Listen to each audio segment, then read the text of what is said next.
Good morning. Welcome to day 17 of the Democrat shutdown. I feel like on a day like this, at the end of another long week, I just feel like we ought to apologize. I hate that we have to do this. I don't want to be here any more than you do talking about this subject. It is so difficult to be a happy warrior when you know that so many millions of American people are suffering, being made to suffer unnecessarily because of the Democrats' political games. If you're keeping count at home, we're on day 17 of the shutdown. The Democrats have now voted for the 11th time to keep the government closed. 11 times now. They've refused to just do their basic job, get the government going again, making sure that federal employees are paid, that our troops are paid, Border Patrol agents, TSA agents, air traffic controllers, and everyone else who relies upon the vital services of our federal government. They're being denied that because Democrats in Congress are playing games. And right now, to add insult to injury, if you're paying attention at home, you also need to make note of this. Yesterday, the Senate Democrats took it a step further. They rejected a standalone bill to fund our nation's defense and pay our troops. They voted it down. Now, why is that so noteworthy? Well, the bill was passed out of committee in the Senate with broad bipartisan support. And yet, the Democrats still engaged in a stunt on the floor, and they rejected it. So now they are on record specifically and exclusively to block the paychecks of the troops, to block the funding of our national defense in a very dangerous moment in world history. It is absurd to us. Leader Thune said this on the floor, on the Senate floor after that vote. He said, quote, "That one vote demonstrates just how fundamentally disinterested Democrats are in supporting our troops and providing for our common defense." Yes, that is exactly what we saw, and I suspect that if they were here today and it was on the floor, they'd do it once again. Now, tomorrow, the Democrat leaders are going to join for a big party out on the National Mall. They're going to descend on our Capitol for their much-anticipated so-called No Kings rally. We refer to it by its more accurate description, the Hate America rally, okay? And I'm not sure how anybody can refute that. If you think about what's going to happen here tomorrow, you're going to bring together the Marxists, the socialists, the Antifa advocates, the anarchists, and the pro-Hamas wing of the far-left Democrat Party. That is the modern Democratic Party. That's where they've gone. And the Hate America rally is the common theme among all those groups. Listen to the language they use themselves. Many of them don't like living in America. They hate capitalism. They hate our free enterprise system. They hate our principles. They hate the ideas that we come in to work every day to fight for, to preserve, in the greatest nation in the history of the world. They hate the idea of individual freedom and limited government. They hate the idea of the rule of law. They fight against it all the time. They hate the idea of peace through strength. They lobby against it all the time. Individual freedom, limited government, the rule of law, peace through strength, fiscal responsibility, free markets, human dignity, the things that lead to human flourishing, the things that made us the greatest nation in the history of the world. They're opposed to law enforcement. They're opposed to military, and their votes show it over and over. That's the collection of voices that you'll hear tomorrow that the Democrats will go out and raise their hands with and cheer with. And some of these people are so blinded by their hatred of President Donald Trump that they can't find one reason to celebrate America or all that we've accomplished and continue to accomplish under this new administration. Now, obviously, every American has every right to exercise their First Amendment freedoms. I'm personally a big advocate of that. I spent the first 20 years of my legal career in the federal courts before I came to Congress defending the right to free speech. They have the right to do it. Republicans, by the way, are the party that fights to maximize your liberty.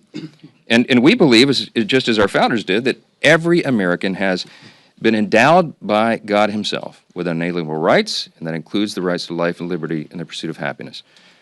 But tomorrow, this rally is not about freedom. It's about the opposite. For many of our Democrat colleagues, tomorrow is about creating really a spectacle. That's what they've been doing here every day of the shutdown with their little TikTok videos and their publicity stunts, and they're going to do it in a much larger venue tomorrow. And as the shutdown drags on, it's becoming increasingly clear that this spectacle is the reason the Democrats have refused to reopen the government. Just read a sample of the materials that this organizing group has circulated far and wide about the event tomorrow. They distributed talking points cheering on the shutdown. I mean, they're urging this on. They love this. They're cheering on Chuck Schumer's decision to close the government, and their lead organizer said this is his words, not mine, quote, "He hasn't surrendered yet. I call that progress." Maybe that's what led Chuck Schumer to say that every day of the shutdown gets better for us. That's what he said. Since then, Democrats have had their 7th, 8th, 9th, 10th, 11th opportunities to reopen the government, and they have obeyed the mob. They have listened to that. On Wednesday, this is pretty ominous. I don't know if anybody's reported on this, but you should. The lead organizer of tomorrow's event issued an open threat to Democrats in Washington, and this is what he said, quote, "The cavalry is coming in on October 18th, and they're either going to be celebrating you or they're going to be calling for new leadership in the Democrat Party." Now, I know who heard that. Chuck Schumer heard it. Hakeem Jeffries heard it. And their actions and their votes show that they are taking that as an order. Evidently, they've decided it's more important to show a fight to President Trump and appease this mob than to reopen the government and ensure the American people are taken care of. It's a binary choice right now. And to the surprise of literally no one, Chuck Schumer confirmed yesterday that he'll attend tomorrow's rally. Of course he will. He gave an impassioned speech on the Senate floor. He urged his colleagues to stand with him and fight against President Trump. The fight is absurd. Senator, you've been in office for 44 years. You've been in Congress longer than that, but you've been in Congress for 44 years, and everybody clearly understands what's going on. You're holding the entire country hostage to protect your own political career. I mean, no one can deny that. And what you're doing is absurd. You're demanding $1.5 trillion new spending instead of the clean, totally nonpartisan CR that you yourself voted for just 7 months ago. The whole charade is obvious. And I also want to point out the irony that is equally clear, okay? As much as we disagree with Schumer and the Senate Democrats and all of that's going to happen tomorrow, no one, not a single person is going to be standing in their way of their right to exercise, assemble, and protest peacefully. That alone is a profound testament to the strength of our republic, to the beauty of America. They are decrying the country that allows them to engage in this activity.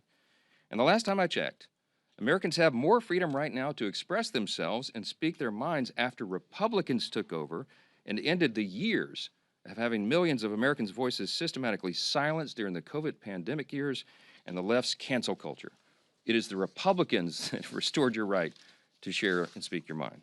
And that's the first and most obvious irony of the Hate America rally. The second and even more absurd fact is that all the Democrats who are so angry that they don't control the government are the same people who have decided to shut it down and hand the keys to President Trump.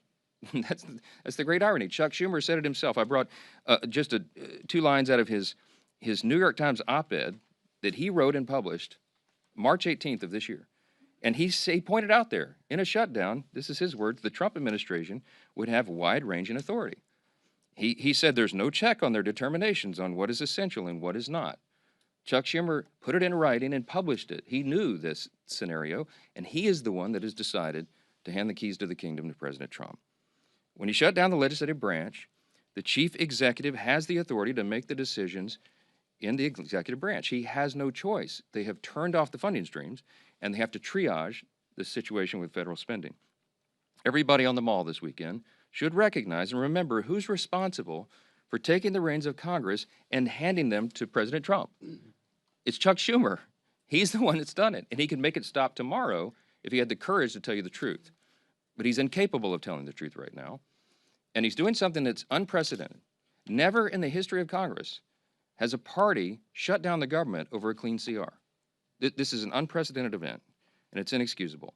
And it's Chuck Schumer who's making the decision to keep the government closed. And until the mob and Bernie and AOC and the rest of the socialists give him permission to reopen the government, we're afraid that Americans are going to continue to suffer at the hands of Democrats' political games.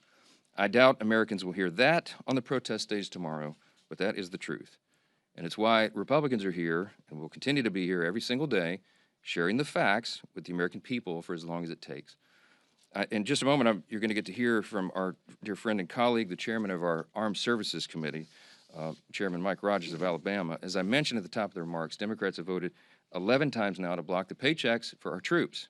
And we have a duty to support those men and women who defend our country and all the rest of us. And the Democrats are failing our brave heroes.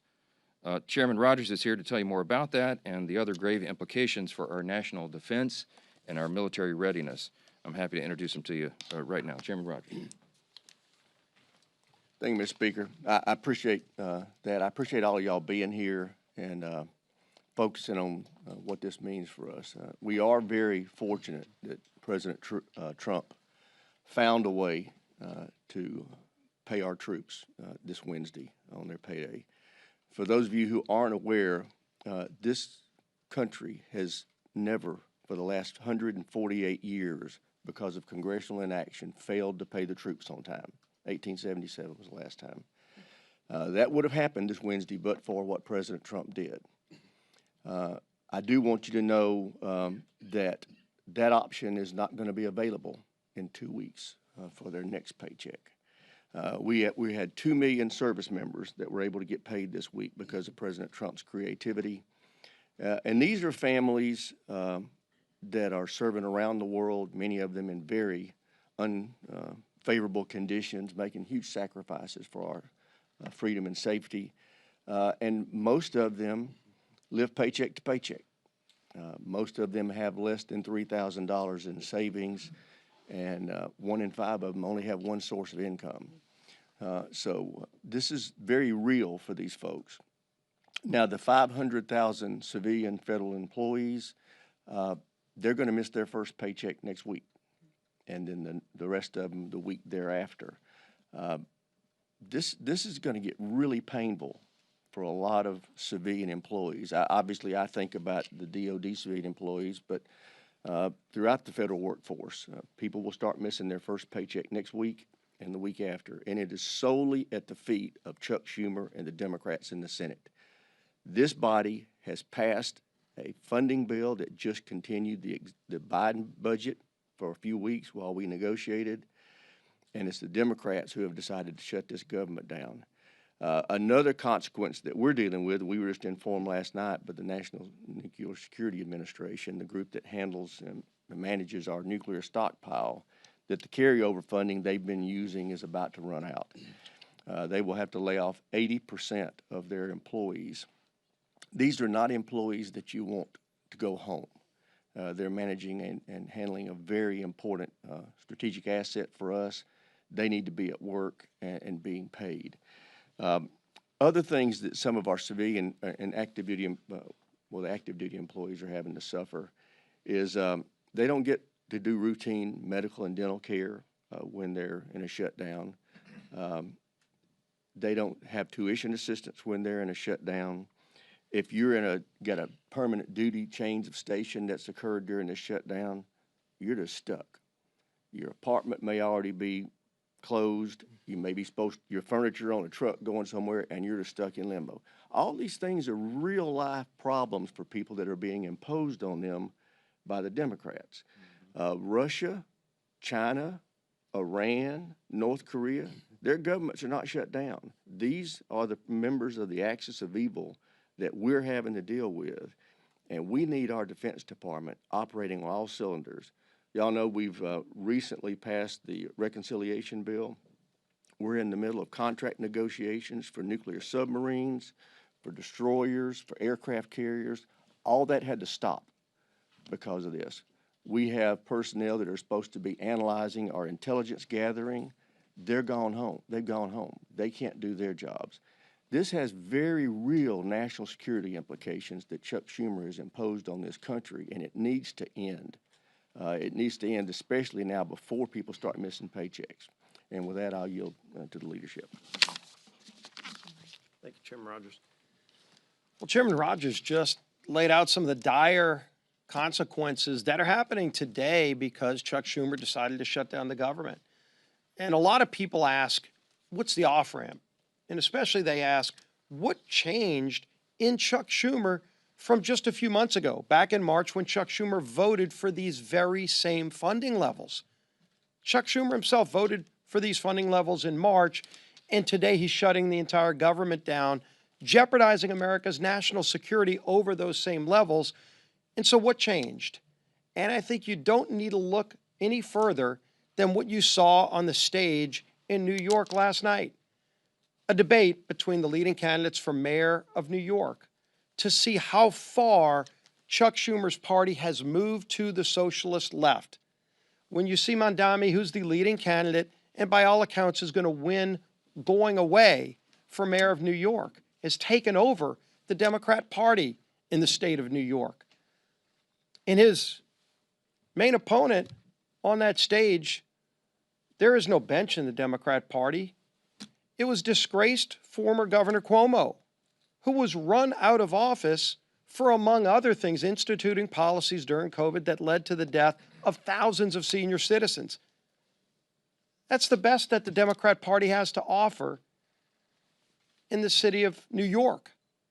And so Chuck Schumer's watching all of this and recognizing that from March till today, his own party has moved so far to the socialist left that he's now afraid for his own political future. And to try to hold on and grasp one last ounce of power for himself, he's willing to jeopardize millions of American families. And that is who is paying the consequence for Chuck Schumer's actions, for the tantrum that he's having. He is more concerned, as the speaker pointed out, at impressing the Hate America rally crowd that's coming up here tomorrow than he is about not solving all of our problems. Tomorrow, if he voted today to open up the government, it wouldn't solve our differences. And we all know we have big differences. We have 3 appropriations bills that are in a conference committee that, frankly, Republicans and Democrats on those committees had already worked out the differences. And it was Chuck Schumer who walked away back then a few weeks ago and decided then he was going to shut the government down. Not because we had really big differences on those policies, but because he needed to appease the radical base that had taken over his own party. And so maybe as Chuck Schumer starts realizing the consequences of his actions, and maybe it's the people that are holding Chuck Schumer hostage that we need to make an appeal to release Chuck Schumer so he can release the American people. But over and over again, we're going to keep talking about the damage that Chuck Schumer's actions in shutting down the government are causing on real people. Our men and women in uniform, yes, President Trump was able to stave off for a few more weeks by finding money to pay for them, but as Chairman Rogers pointed out, that account's about to go dry. But there are other federal employees that were not able to get paid just in this most recent pay schedule. And my local media outlet, WWL-TV, just did a story today that went live about the consequences to those federal employees. We're talking about thousands of people just in Southeast Louisiana. Maybe Chuck Schumer doesn't care about those people, but his party is causing pain through a lot of corners of this country. I want to read a quote from the director of the food bank in the New Orleans area. He said, quote, "Demand is up, supply is down, and now we're getting hammered by the fallout from the government shutdown as more and more people who may have been expecting to get that paycheck to buy groceries. So now they'll come to us or one of our 500 partners to get food assistance." That was the chief strategy officer of Second Harvest Food Bank in New Orleans, just representing one area of the country where thousands of federal workers can't even afford to buy groceries and are going to a local food bank so that Chuck Schumer can appease the most radical socialists in his party. This is affecting real people. And there's a bill that, again, doesn't solve all of our differences, but just allows those people to be freed so that they can get back to work. They can get their paychecks. They can provide food for their family while we negotiate those differences for another few weeks. It's time for Chuck Schumer to end this madness. There's a bill to open the government. Let's go solve our differences, negotiate our differences, but in the meantime, stop holding the American people hostage, Chuck Schumer. Yield now to our conference chair, Lisa McLean. Thank you. Well, happy Friday, everybody. Here we are again. It's been almost a month since House Republicans passed a bill to keep your government open. And what have Democrats done in all that time? They have voted now 11 times to shut the government down.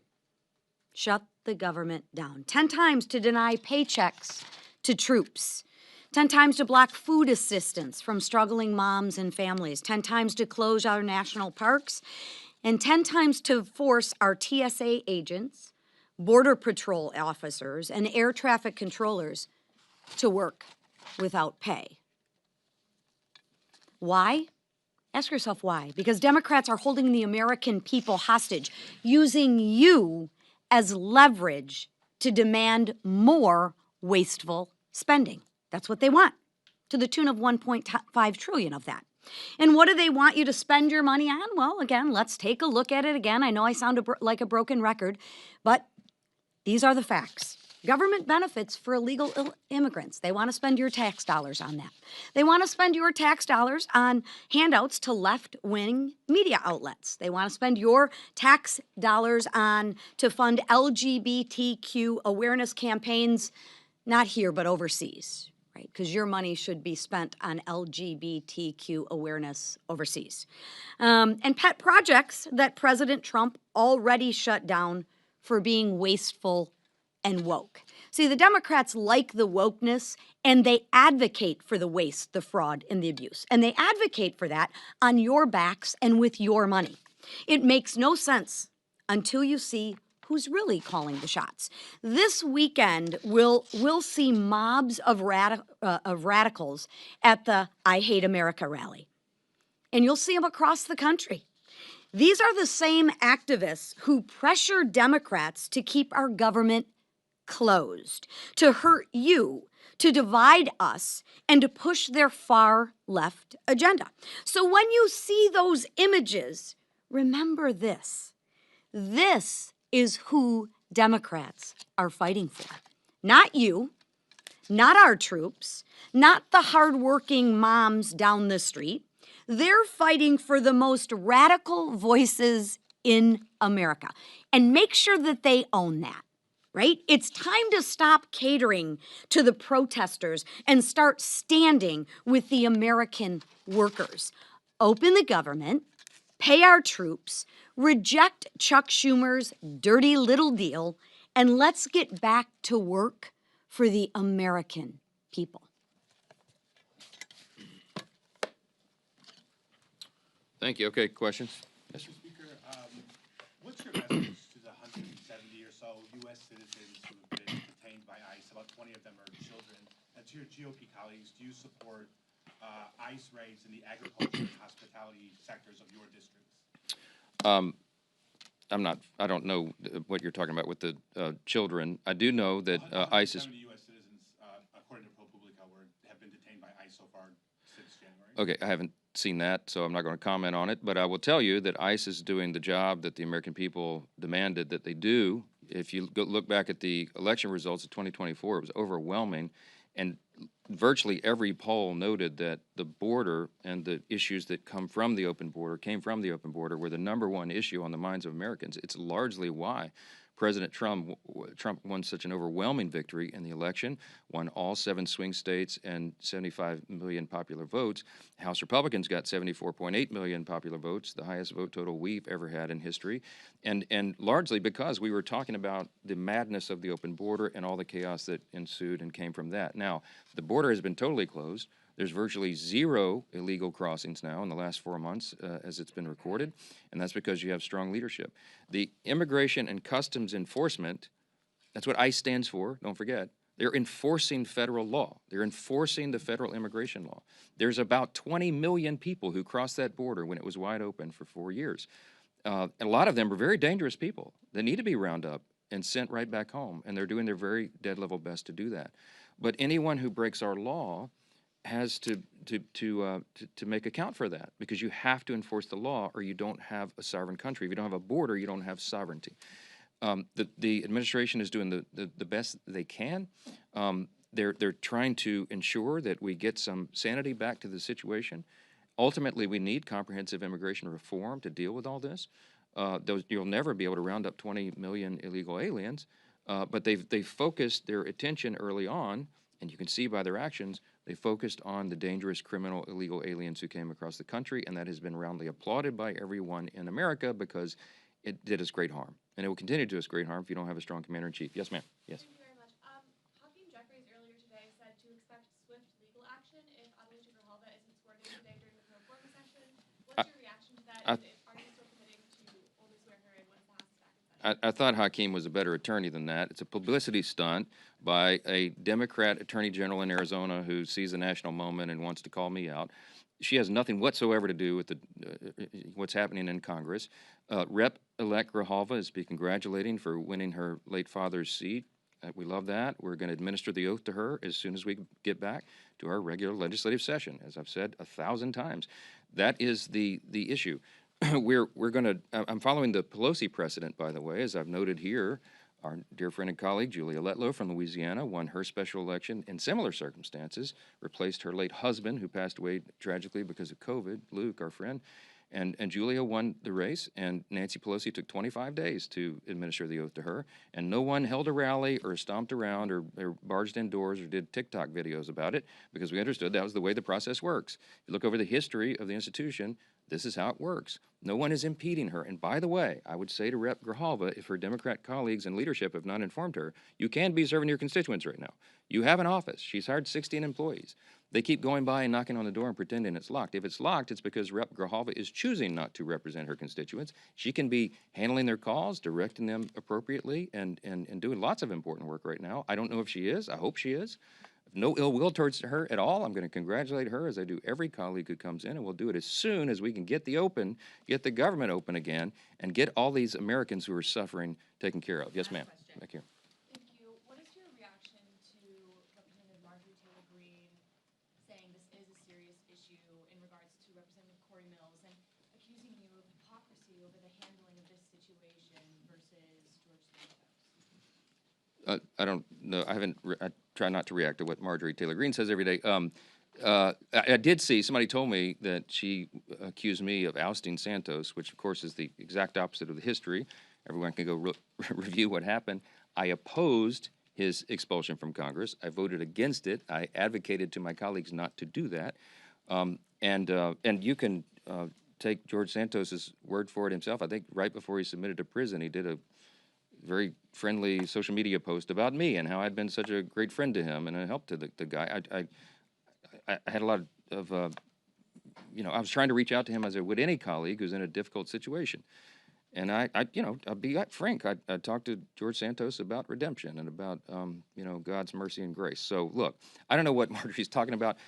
Corey Mills, I noted a few days ago when I was asked about Corey Mills, I'm aware of the allegations against him. I'm an attorney, so I'm going to reserve judgment on that, let the legal process play out, as I should, as anyone would expect.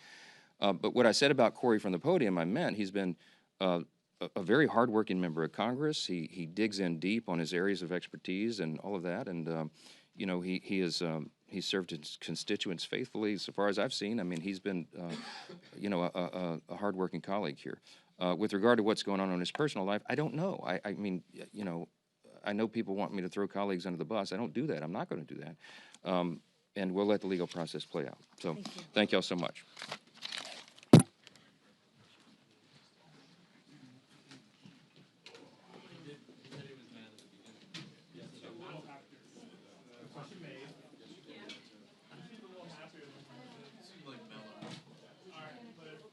I did.